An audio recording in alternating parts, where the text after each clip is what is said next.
Hey everyone, welcome to another episode of The Women Your Mother Warned You About, brought to you by Sales Gravy and salesgravy.university. And by the time you're listening to this, we're close to the holidays. And some of you are struggling. You're like, I can't get deals. No one's answering the phone. Yes, you can.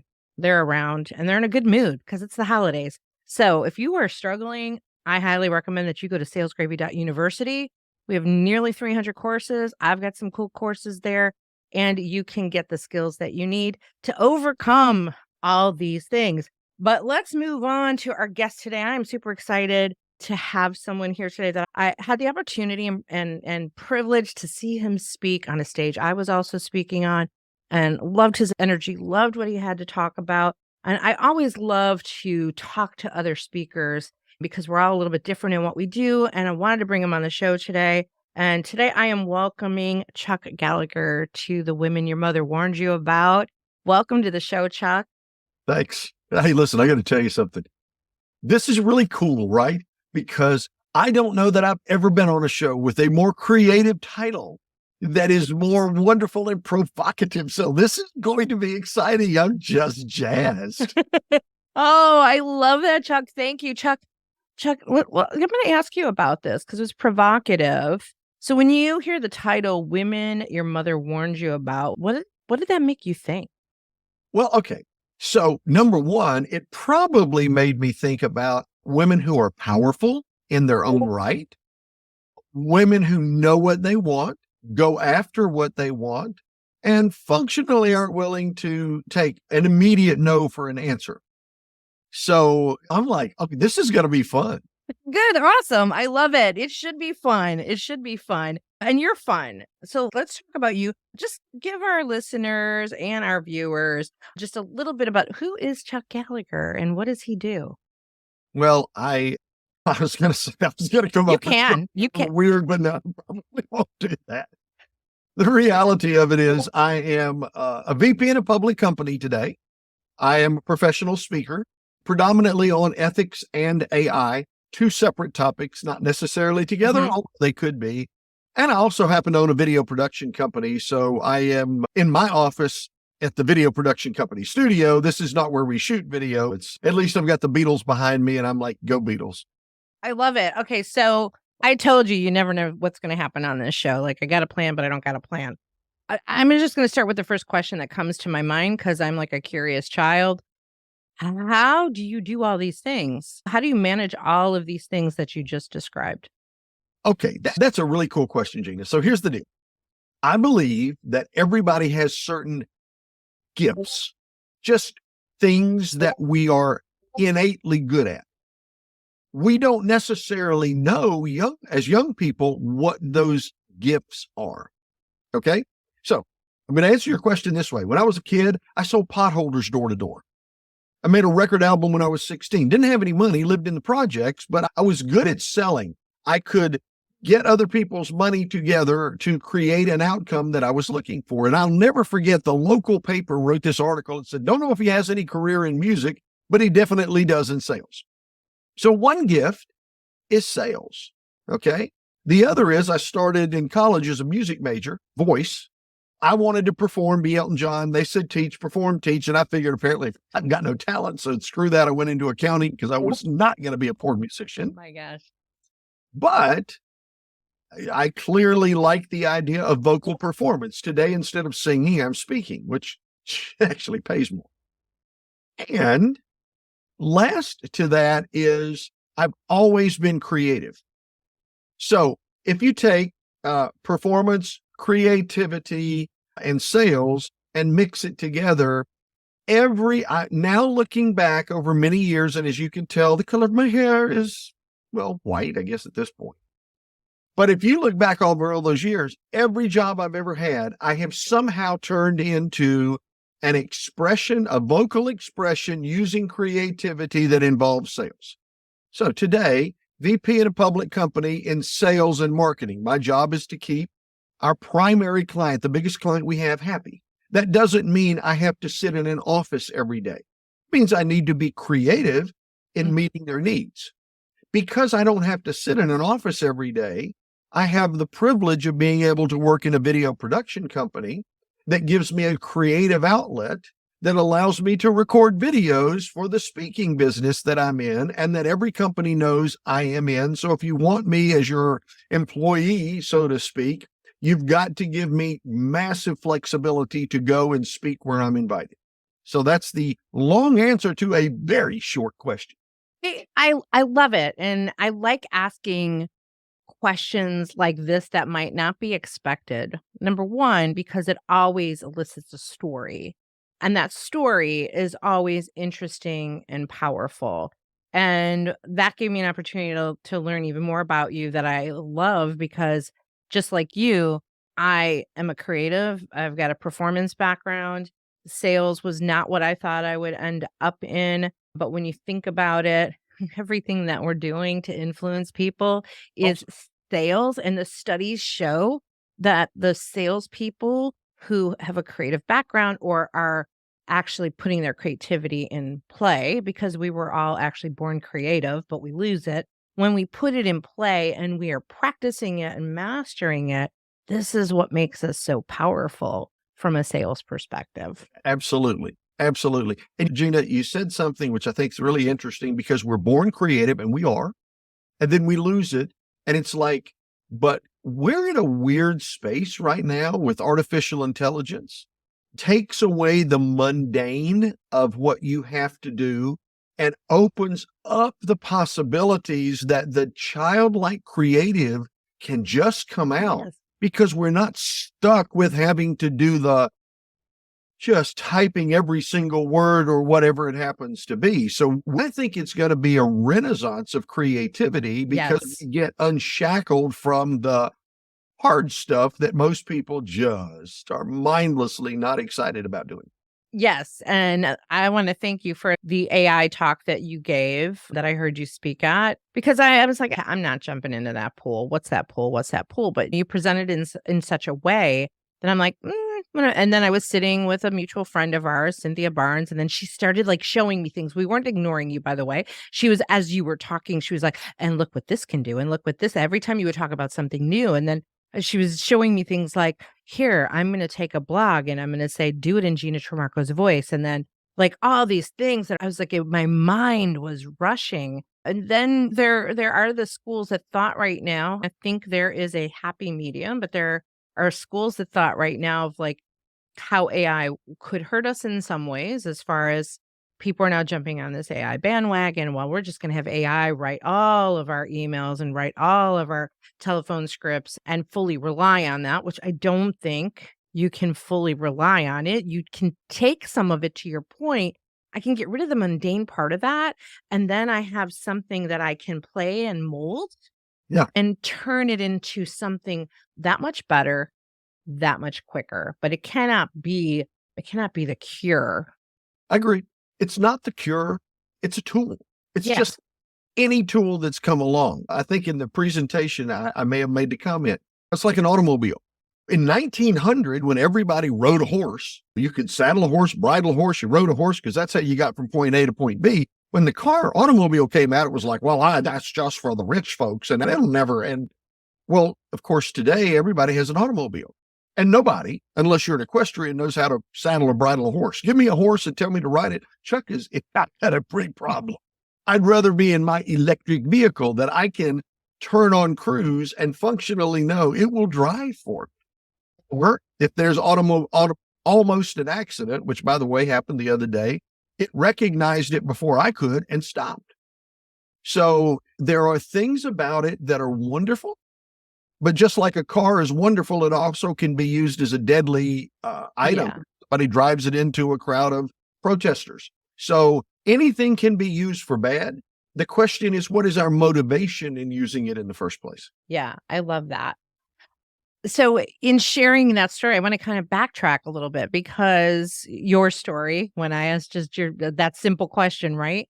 I'm fascinated by the fact that you're juggling all the things, and I think this is a really good story because salespeople in particular, or business owners and entrepreneurs, feel this sense of struggle of like, "How do I do all the things? How do I balance all of the things?" And I think it's quite interesting, right? You're a VP of a company. You've got a video production company. You speak, right? All of those things.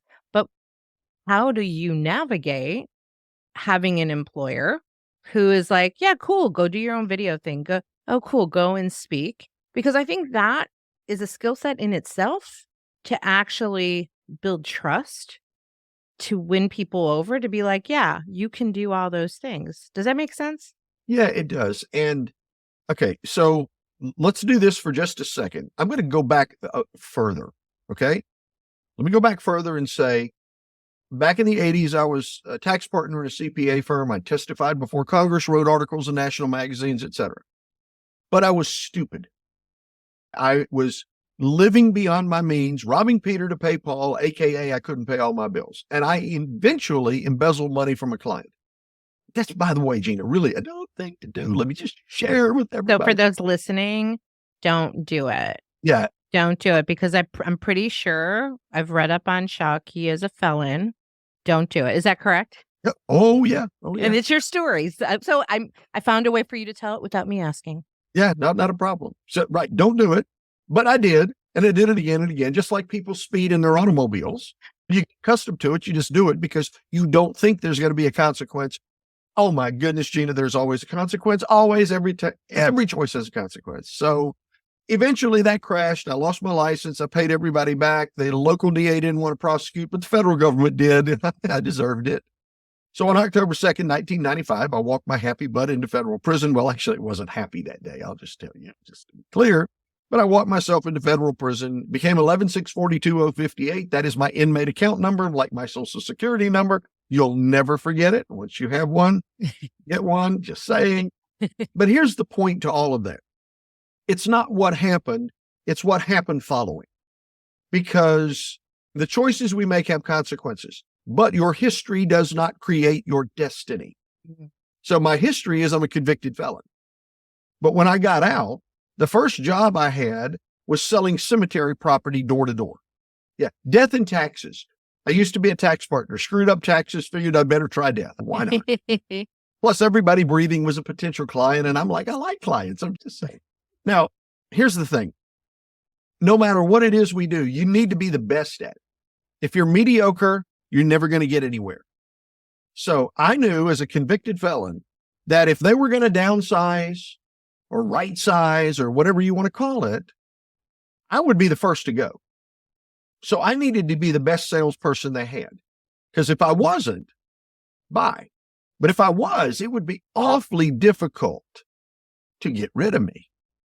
So in 9 months, I became the top salesperson in a 4-state region. And over time, they said, well, could you teach other people to do this? And I said, yeah, let me hire a bunch of convicts and we can. No, I didn't say that really. Convicts are good employees because we come to work every day. We need to. Anyway, I said, sure, I believe I could do that. And I applied the same principles. Now, over time, that led me to being a VP in a public company. But all of that, it goes back to something you said, Gina, was based on trust. I have always been transparent about who I am. I cannot change my past. I can't change the 80s or the 90s. I can just be the best in 2023 that I can be.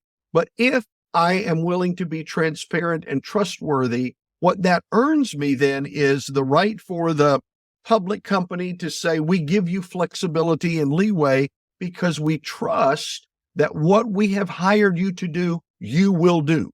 That's critical. Yeah, a big time. But I think that's also about, it's not just about your transparency and you putting that all out there. I think that's also about the culture of that organization and that leadership to be open and willing to do that. It is. And I'll say this. I have been a VP of two public companies. Both of them knew my past. I was laid it out on the line because I never wanted that to be an issue. But I will also say in both companies, I had proven my worth. So they may have a policy against hiring convicted felons, but every policy can have an exception if the value you bring is worthy of the potential exception. Now, the funny thing I'm going to say to you is the largest client that we have is worth $140 million worth of revenue to us in a given year. That client would not hire me as an employee to do that same job in-house, which is fine because I would make so much less money than I would if they hire our company and we become the largest client for our organization. So sometimes what seems to be a negative can turn into a positive, and I like to always look for the positives that are there. I love it. I love it. That is a great story. Thank you for sharing that with me. So so let's pivot over into here's this felon who has and by the way, let me say this.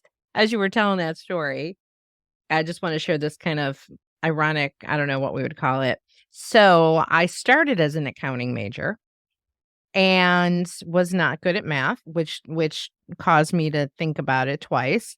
And I happened to start taking improv comedy classes while I was in college, which was the tipping point for me to actually change my major to journalism and sent me down a different trajectory. So now that I see the path you went on, I'm sort of happy that I did not go into accounting as a struggling artistic person. So that's I get it.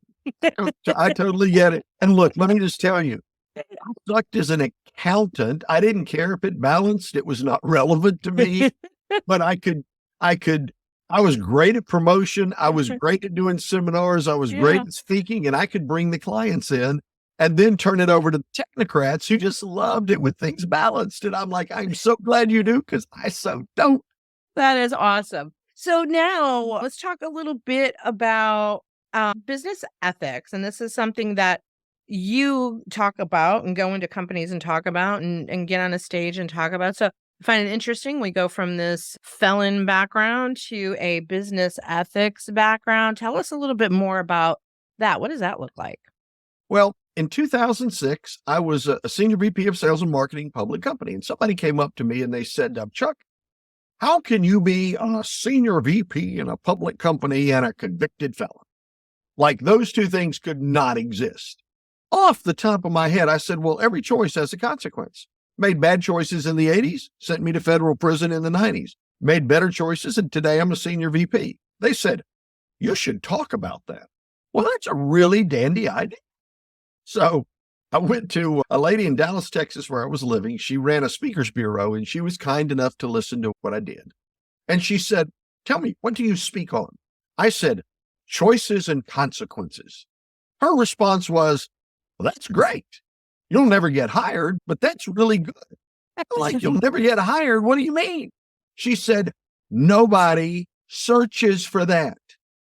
If you are selling yourself or something, you've got to search for something that people want to buy. She said, you're an ethics speaker. I'm like, I've done unethical things. What in the world? She said, that's why you're an ethics speaker, because you can talk about how smart people do dumb things and how to prevent it. Well, son of a gun, wasn't that some really good advice? So the term ethics is a searchable term, a buyable term. So if you're in sales, what you have is got to be something somebody's looking for, because if they're not looking for it, they don't need it in their mind. But if it's searchable and buyable, then the question is, now, how do you package that so uniquely that the people who are buying want to buy you? That's how it happens. Okay. I love that. Well, when we look at sales in general, right? So often salespeople they cling on to here is the widget that I'm selling, and it's this thing with these features versus what the customer really wants, which Right. are the benefits, the outcomes, right?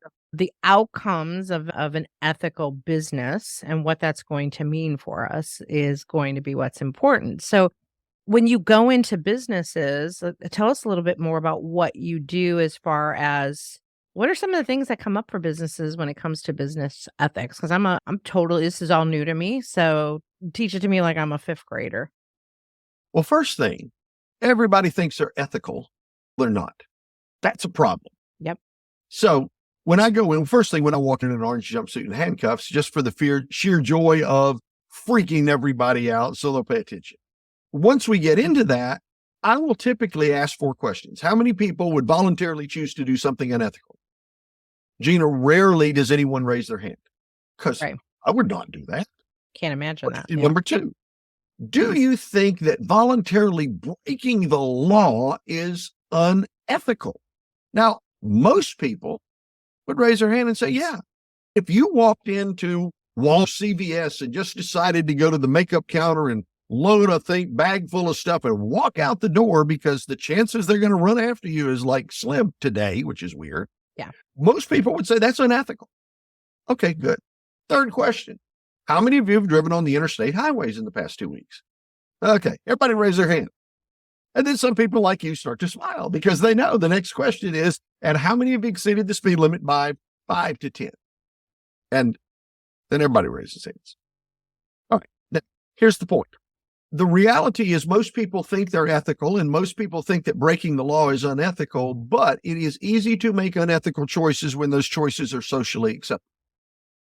It is socially acceptable to get into our car, which will exceed the speed limit because we need to go from point A to point B, and to rationalize that, well, as long as we're only going 5 to 10 over, we're not going to get caught.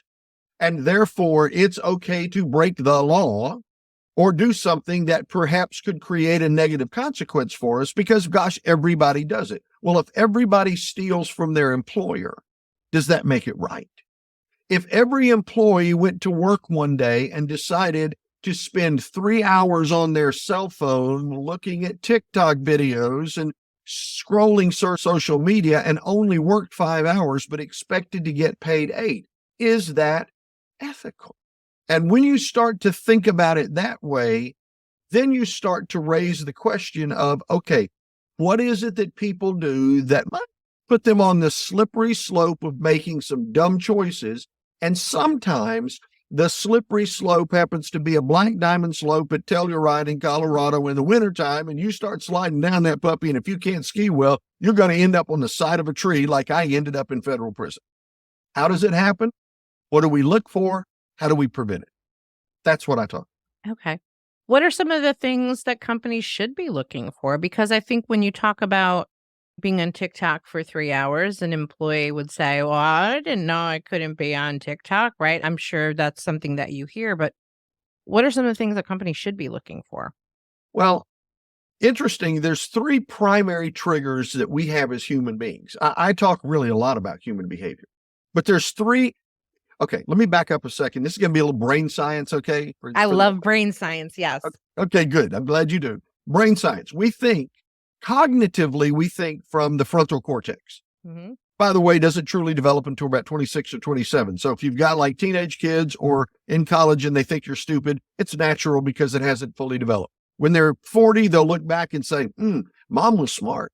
But at a certain age, you're dumb. Anyway. But the reality is, if there is a financial trigger in our life, okay, somebody loses a job, there's a big recession, or whatever it happens to be. But if there's a financial trigger, if there is a relationship trigger, husband and wife divorce, whatever it happens to be, you have a 15-year-old errant child that is just giving you heck, or if it's a health issue. But those 3 things, now there's subs to all of that, but those are the 3 primary triggers that could happen in a person's life that might, is the operative word, cause them to make a really bad choice.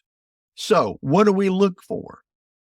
What's going on in the lives of our employees that might cause them to fall off of the ethical turnip truck? And I hate to put it this way because there are people out there, I can hear it now. Well, what about my privacy? Well, let me just tell you, if you're on Instagram, Facebook, TikTok, Twitter, now X, why X, I don't know, whatever. But if you're on social media and you don't make your post private, then it's public, which means you've given everybody the opportunity to look and see exactly what's taking place. And I can tell you that if I know someone is facing a challenge, it does not mean they will be unethical, but it means they may be tempted to make an unethical choice to quickly solve a problem. And if Okay. we can, as organizations, think about that, it changes our perspective. I give you a really quick example, Gina. I'm running on here, No, but I love it. I love it. there was a fairly large company I was doing some work for, and they made the comment to me. They said, "We lock our office supply cabinet in August and September." And I was like, 2 months? Huh? Why 2 months? That's kind of weird. Now, obviously, I haven't had young children for a while, and they said back to school. Yep. Because if school starts on a Tuesday and it's Monday and you haven't gotten the back to school supplies and you get off at 5 and it's like, oh my God, I've got to drive 6 miles across town in heavy traffic right at after work time, go to Staples to try to buy this stuff. I'll just get it from the supply cabinet. And on Saturday, when I go to Staples, I'll just put it back next Monday. Well, what they found was it wasn't that they were employing a covey of thieves. It was just convenient to solve a problem. So when they locked the supply cabinet in August and September, the amount of supplies that were lost decreased by 28%. And it wasn't, again, that they had a bunch of thieves. It was just simply the matter of they changed the circumstances so that behavior that seemed irrelevant wasn't available. And if you eliminate the availability of it, the probability is people will just have to go to Staples and buy the supplies or send the kid without them. I think it's really interesting because some of this really does come down to observation within the culture and within the leadership. Because when you talk about the three triggers, these are things that are common triggers, right? They're not uncommon triggers. Like we all go through things. Sure. But from a leadership perspective, number one, if you actually pay attention to your people and you're involved and you have a higher emotional intelligence starting to go down the brain science path, Right. right? Other things are going to kick in, right? If I know that you as an employer are interested in what's going on in my life and you connect with me and you stay on top of that, the likelihood of the temptation, right? That temptation might diminish. Right. I mean, what's your thought? Well, I think you've got two parts to it. Number one, the more emotionally connected we are, the less chance there is that I would elect to do something that would be detrimental. However, if the trigger is strong enough, Yeah. people will do dumb stuff. Yeah. Now, then the question becomes, if you and I are emotionally connected and I'm going through a rough time, it isn't that you're going to do anything negative to me, but you might switch things up a bit so that if there is a place where there is an opportunity, like locking the supply cabinet, if there is a place where I may have an opportunity to do something and that changes, you just kind of put me back between the ethical lines. You took the opportunity away, not in a bad sense, but in a preventative sense, because you can't control what I'll do, Right. but you can control my access. Okay. Yeah, true. So where's the balance between, I get all that. What happens if you've got leaders and managers of companies that start thinking about, oh, I'm gonna start looking for these triggers.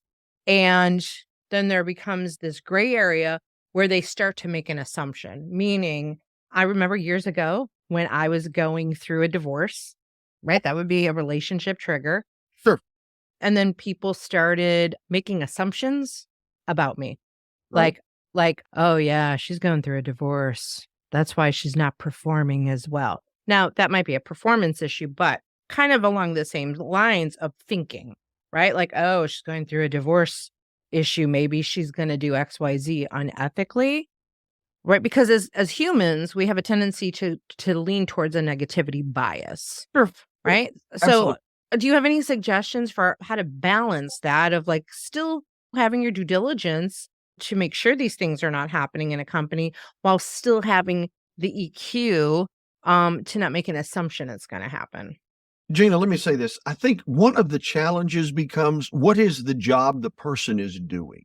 and then having the willingness to have a conversation. So let me give you two different examples. Let's say that the person was an office manager. I'm just going to make that simple. Just an office manager. Mhm. Okay.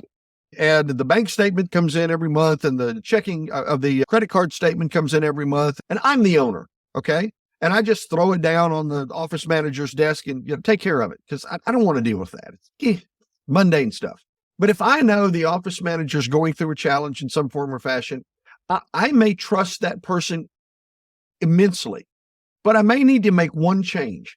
Open the documents, take them out and look at them, and then put them back and hand it to them. Opening it up doesn't mean I did anything, but if the person who has been accustomed to handling it all by themselves all of a sudden knows I'm looking, that may be a deterrent to them doing something that they shouldn't do. Or completely switching gears, because it's applicable actually in the production company that I have. Got a young person in the production company who's going through a relationship challenge. Okay. And that has created a reduction in productivity and just this whole kind of zone out experience. Now, I don't need to be up in their personal life, but I can acknowledge you're having a tough time. It's pretty clear you're not performing at the normal pace that you need to perform. You need to take some days off. You need to take some personal days so that you can regroup. Now, what I basically have said is, I care enough about you to want to take the personal days. Number two, there's only so many personal PTO days that you've got.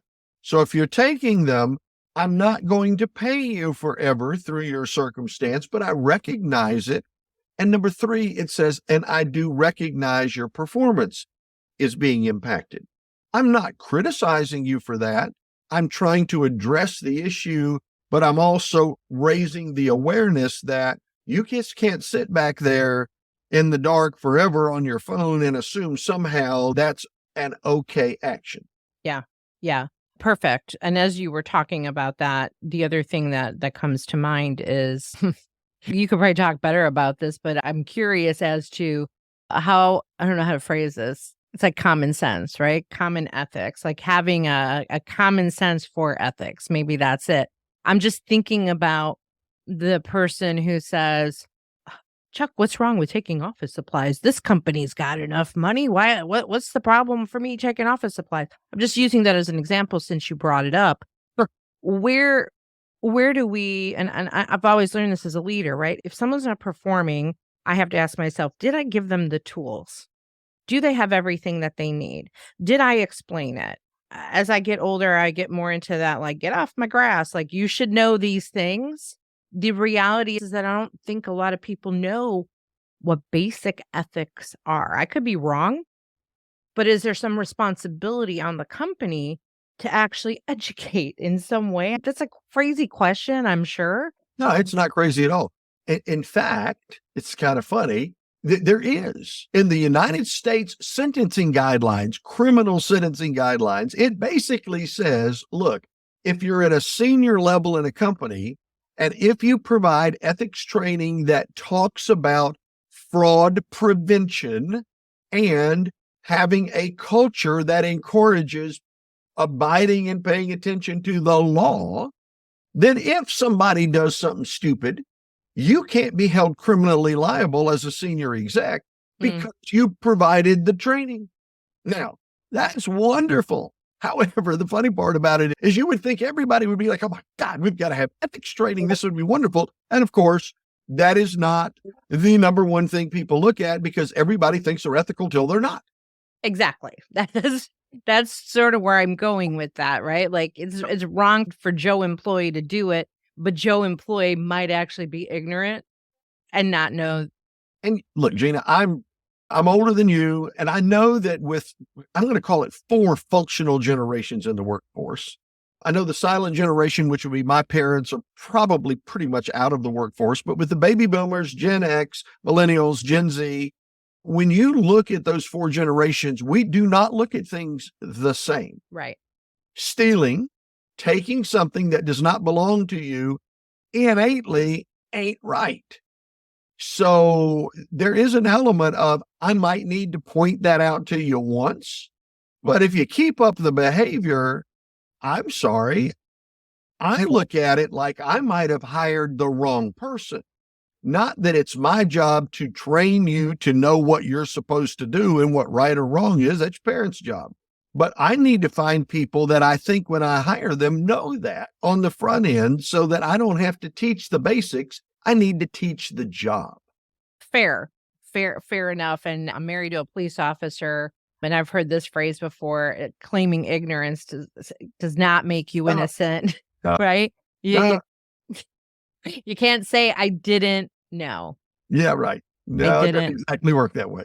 I didn't know."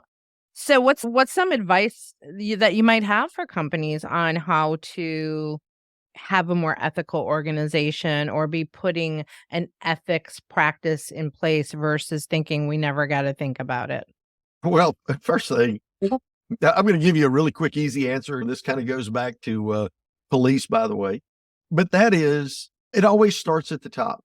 If the person at the top in senior leadership acts unethically, is unethical, doesn't care about ethics, you're never going to change anything because the culture at the top basically is not going to support anybody in the mid or bottom levels doing things on an ethical basis. They might tell you to do it, but their actions indicate they don't care. We had I think it was the local sheriff here in our community who gets elected to be sheriff, whatever, and then decides that with one of the female deputies, there was some sheriff's conference. And so he invited her. I don't want you to be looked over. She was feeling pretty good about this because it's like, it's a good old boy network and you need to move through the ranks. And he looks at her and, I don't really want you to feel like you're being left out. I think it would be great for you to attend the conference. And she's feeling like this is really good until it comes down to, but we really have limited budget. So there's only so much money that's going to be allocated for travel. So you'll have to stay with me in my room. Well, it went downhill from there. And as you can imagine, that didn't go over really well. And as you can imagine, the sheriff got removed from the position, even though he was elected, but got removed by the governor because really you were just a low-life sleazebag. Okay. Now, the point to that would become, he's not going to have ethics training because he didn't care, because he was living like George Santos in Congress. It's like somehow you must have played Pinocchio whenever he was in like middle school, because he's mastered the art of being a hell of a liar. So the advice for companies would be pay attention to it. And for God's sake, and I know this is going to sound really self-serving, but don't have the HR person or the attorney do the ethics program, because it is boring and therefore means nothing. It's a box that you check, and that box doesn't change behavior. Amen to that. I had a flash. Hey, can I get an amen? I think back to this, goes back to accounting too, which is ironic. I ended up somewhere in my career path having responsibility for running an organization, and I had full responsibility from everything of the operations, and I had P&L responsibility. And the irony was, I'm like, I cannot escape the accounting piece of this. Oh my gosh, now I have to understand this, right? So this is when all the Enron stuff was happening, and I happened to work for a publicly traded company. And remember that little thing called Sarbanes-Oxley? Oh yeah, of course. Right? So that had been put into place, and which was a nightmare, like the beginning of it, of having to like literally, I thought my hand was going to break off because I had to sign everything, initial everything had to have my eyes on it. And then I was put in a situation by leadership to, hey, when you report those numbers out tonight, because this was an industry where we had to report numbers every night. Right. And I was so uncomfortable with what they were asking me to do that I ultimately quit. Yeah. Because ethically, I was so uncomfortable. I was fearful. I was fearful that something bad would happen to me. Like that was enough motivation for me to get out. Yeah. Yeah, I totally get that. It's a weird circumstance, but a couple of weeks ago, I had a call from a former CPA, and I guess he emailed success following prison, and I popped up. So he decided to call me. Wasn't exactly a search term I was looking for. But he calls me, and here's the story. He was a CFO of a company. The CEO and the COO were doing something wrong. And he recognized they were doing something wrong. And it was like, I can't have a part of this. So he quit. Another CFO comes in, same thing, quits. Third CFO comes in, said, pretty good gig. So now the CEO, the COO, and the CFO were all in federal prison. Okay. But that's not the story. The story was the guy that called me, the first CF calls, and he said, I'm a convicted felon. I said, well, tell me about it. He said, well, after this all fell apart and the three of them went to federal prison, federal government came back and said, why did you quit your job? Well, I quit my job because I believed those guys were doing something wrong and I didn't want to have a part of it. Now, let me think about what you just said. You recognized they were doing something wrong. You failed to report it and you quit. That's conspiracy to do something wrong. Because if you know about it, you got to talk about it.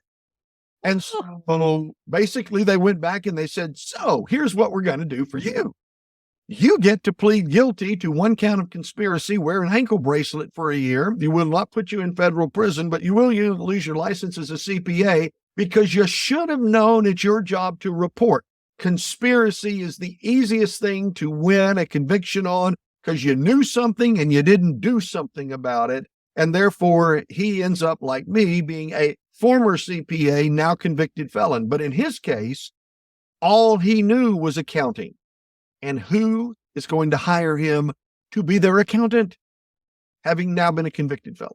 Well, I won't say where that was, where That's I a good was. idea. It's probably too long. Statute of limitations. I think I'm clear, but it's an interesting topic for another time since we're close to time, because then there is the piece of who knew that? Who knew that? I'm going to get out. Yep. I'm going to get out. I don't think it was necessarily anything illegal, but I don't know. Well, the thing about it is, in the world we live in today, this is true. Everything is being recorded. Almost everywhere you go in some form or fashion, something is taking place. What used to be when I was 16, if I did something wrong, would be I'm going to get my butt whipped. And then I'm going to have to go to church on Sunday morning, Sunday night, Wednesday night, and Thursday night, visitation. Today, it's captured on a phone someplace. It's instantly news. And the next thing, there is going to be a repercussion from it. So we have to today be more mindful of what's taking place in the world and what we do with that, because the repercussions come so much faster and they are so much more significant. Yeah, good point. I could talk to you forever and ever. I'll probably ask you to come back one day. Be fine. We'll do it. Because I want to go down the AI rabbit hole, and maybe that's another separate conversation if you're open to that. But if people want to connect with you, reach out to you, learn more about this to get their companies more ethical, what are the best ways to connect with you? Well, the easiest way is chuckgallagher.com. There's not going to be many out there, so chuckgallagher.com is easy. Or I'm going to make it real easy, Gina. My phone number is 828-244-1400. And I'm absolutely open to somebody emailing me, chuck@chuckgallagher.com, or calling me on the phone if there's a question that comes up. I love to be able to help people understand that if we can just stay on the straight and narrow, there are some gray areas that will veer off the path, but staying on the path is incredibly powerful. I will also say, however, having veered off the path, as I said before, your history does not create your destiny. So for those of us that are involved in sales in some form or fashion and embracing our gifts, even though we stumble and fall, we can pick ourselves back up. You can either be a victim or a victor, and that is a choice. I love that. Chuck, it was such a pleasure to have you here today on the women your mother warned you about. I hope it lived up to your expectations. Oh, I am just telling you, I like me some powerful women. So that's awesome. Thanks, Chuck. And thank you to our listeners for listening to this episode of The Women Your Mother Warned You About, brought to you by Sales Gravy. And like I said at the top of the show, go and check out salesgravy.university. Who knows? Maybe one day we'll even have some business ethic courses on the platform. You never know. Nearly 300 courses to choose from and growing every single day. Check us out on YouTube if you want to watch this show for facial reactions and all the things. and womenyourmotherwarnsyouabout.com for all of our social media and all of our guests from the past. You could check that out, and we'll see you next time.